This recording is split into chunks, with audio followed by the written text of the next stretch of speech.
Welcome back to an all-new episode here. Let's Talk Lions.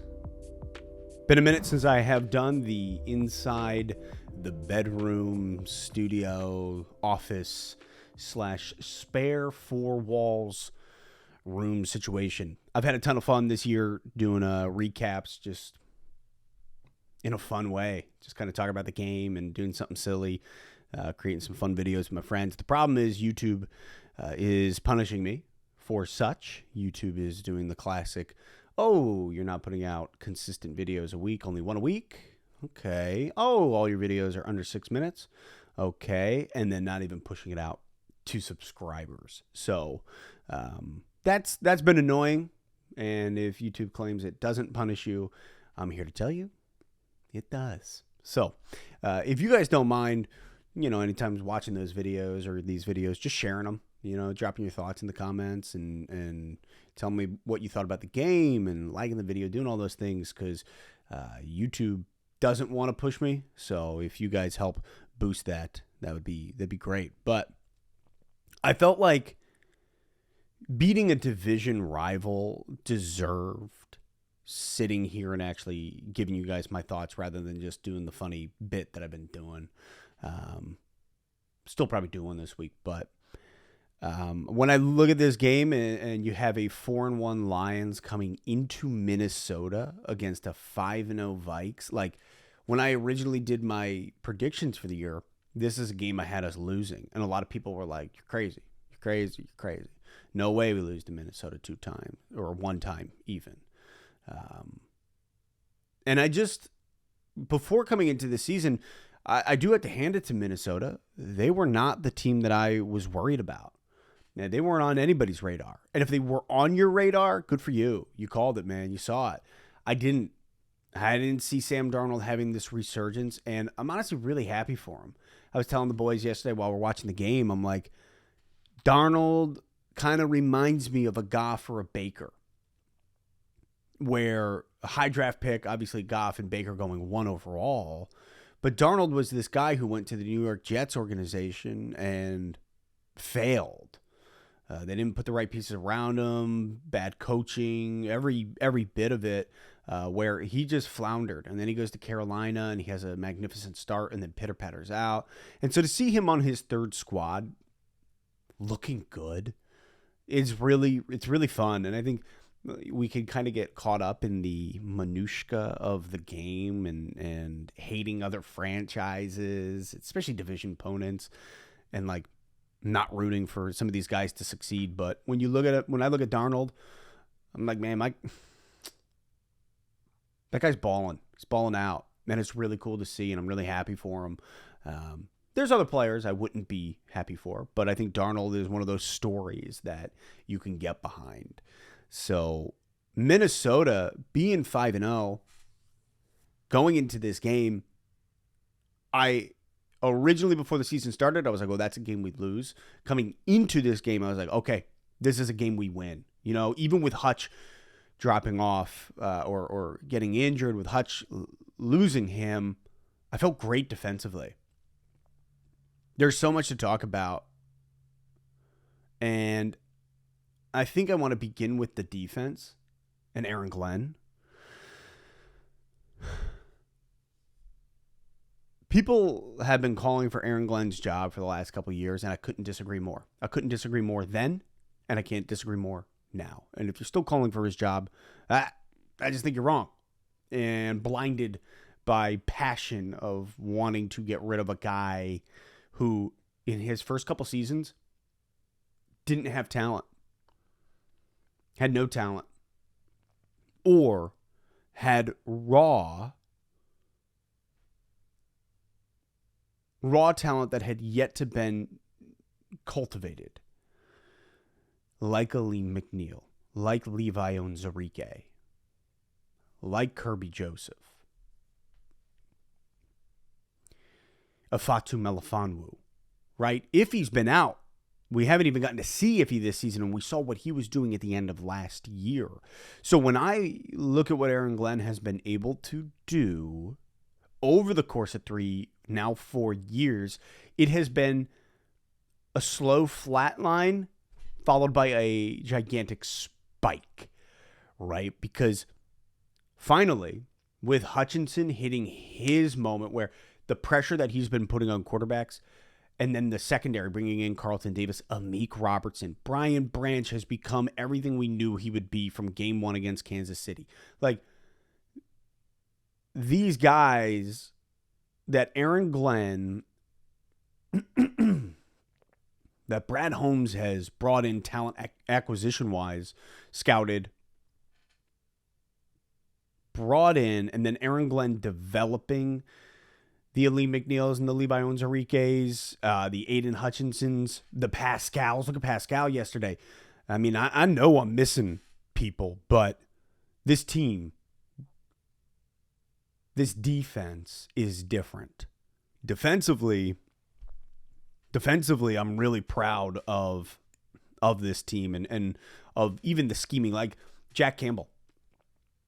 Jack Campbell's stepping up. Rodrigo yesterday. So defensively, when I look at this game against the Vikings and Hutch is out and we lose Hutch for a huge division opponent, and then guys like Rodrigo are stepping up. They couldn't run the ball. Aaron Jones had what? He had a few good runs. When I look at his stats, 14 carries, 93 yards. He was averaging 6.6 with 1 TD, and that's because he ripped off a pretty big run there. But 14 carries, 93 yards without Hutchinson. And then the linebackers, the way they stepped up, Rodrigo stepped up. They couldn't get the run game going. So they had to move to the pass game a little bit, but they mostly ran the ball, it felt like. They had a few big rip-offs to Addison, to Justin Jefferson. Sam Darnold ran for, 18, 19 yards? But as a whole, we shut the Vikings down. The reason the Vikings even wind up at 29 points. You could easily take away 7 from that fake punt, and we might have held them to either a field goal. I mean, anything could happen. But we do that fake punt in the first quarter on our first drive, and I was like, this is dumb. This is dumb. This isn't tricky. We can feel it. The way the motion happened, and you were like, oh, God, boom. They get the ball on, the 35, 40, 45-yard, whatever it was, and then they punch in 7. Then they have that weird scoop and score on that forced fumble on Montgomery. That's 14 points that we gave the Vikings. We gave them 14 points. They should have had 15. It should have been a 31-14 game by the end of it, if my math is correct. We gave them a chance in that game. Now, don't get me wrong. The first quarter, got to give Minnesota a lot of credit. They stopped our offense. We couldn't get the ball rolling, and then they show the stats about how Minnesota has been incredible in the first quarter, holding opponents to only 3 points against the Giants week 1, right? And I was like, okay, well, we're here to at least change that stat. And we don't. And we didn't. And Minnesota looked great. But again, we gave them 7 off the bat with that stupid fake punt. But hey, all in all, our defense showed up, and we probably would have held them to 14 to 17 points total. This would have been a 31-17 game, 31-14 game, if not for some blunders, a turnover that turned into 6-7 immediately, followed by that beginning with the dumb fake punt. So then you look at the Lions offensively. There's a reason why in every stadium across America, people are chanting Jared Goff. There's a reason. Goff goes 22 for 25, 280 yards, 2 TDs. 22 for 25. He was perfect up until the third quarter when he threw that one incompletion, and it was actually batted down. He was 14 for 14 at that point. 14 for 14. Connecting, and in tight spots. Throwing the ball, that TD to St. Brown. He threw that one ball in the middle where St. Brown was double covered, draped on. St. pulls it in immediately.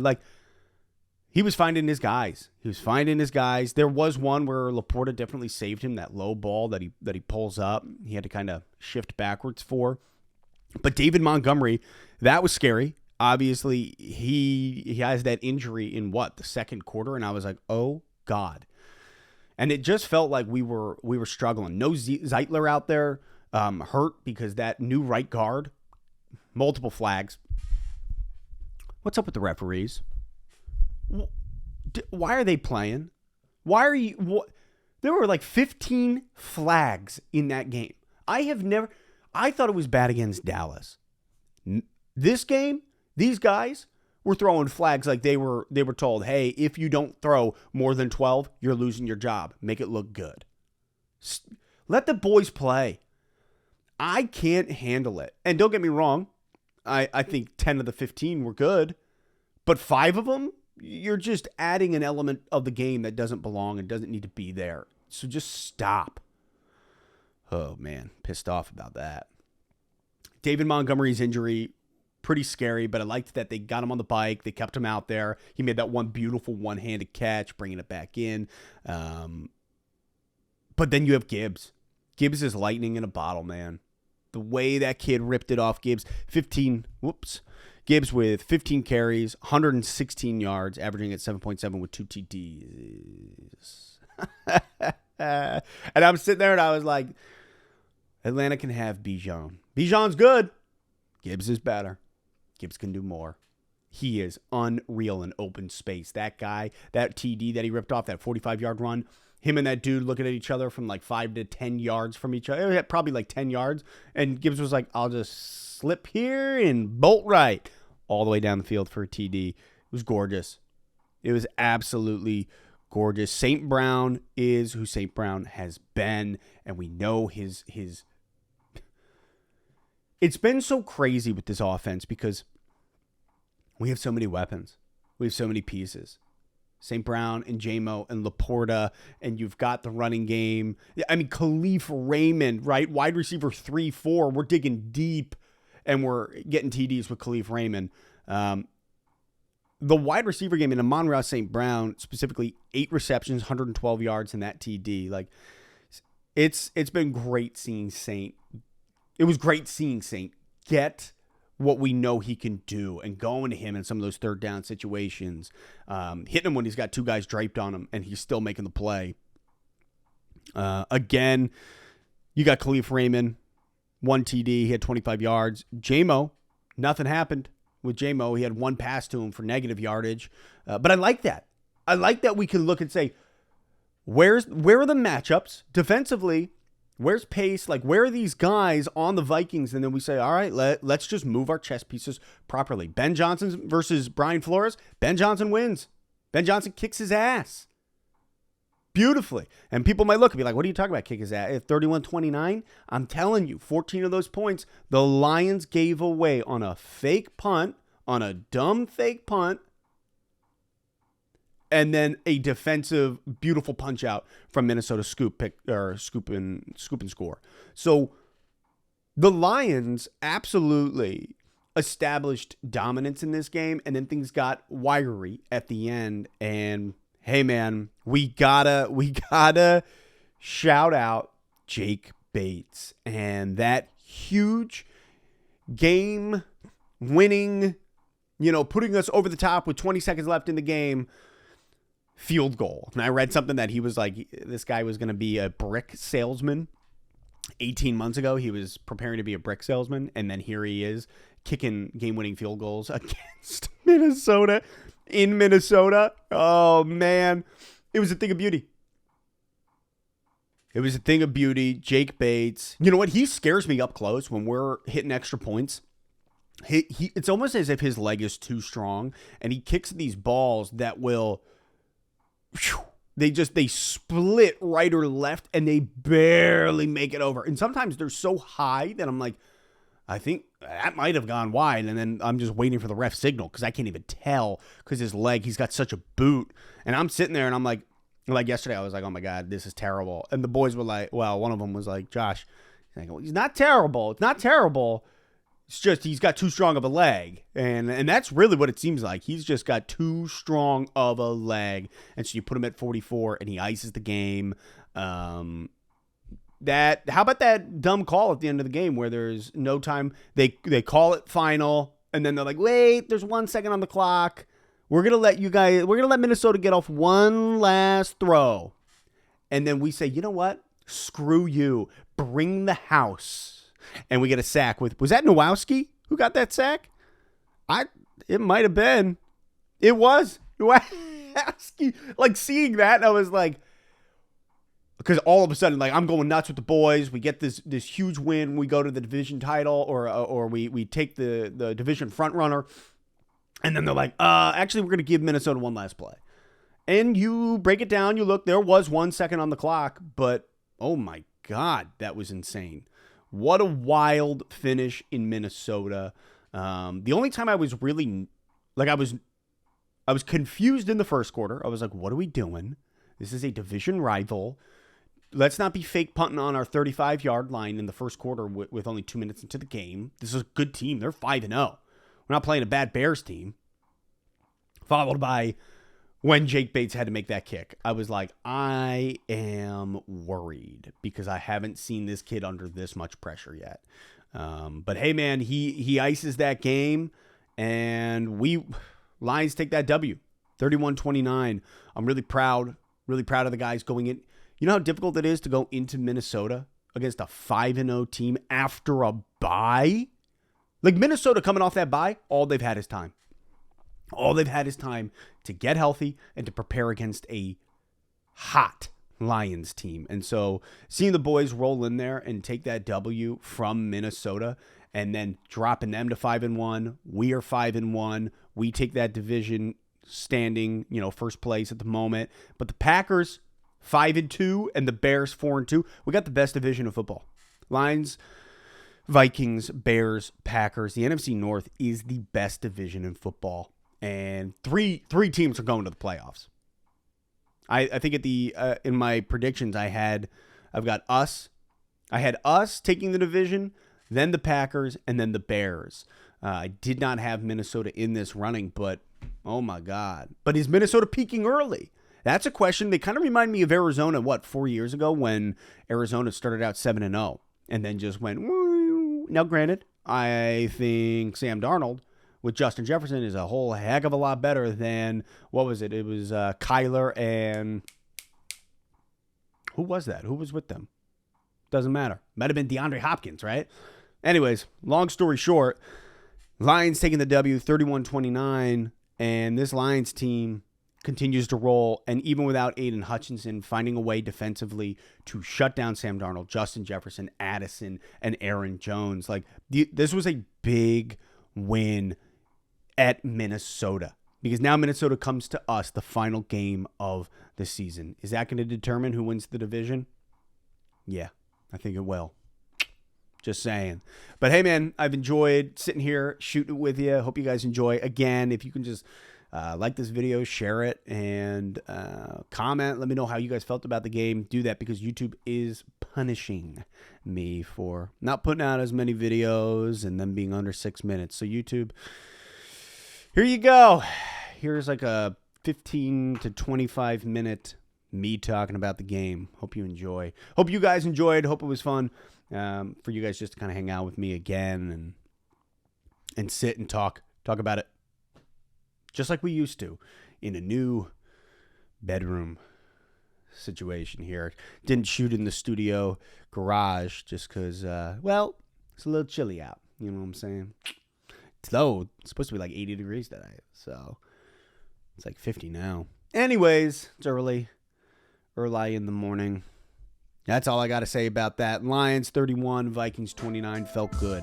Let me know how you guys feel. Drop your thoughts in the comments, and let's get ready for a very bad Tennessee Titans.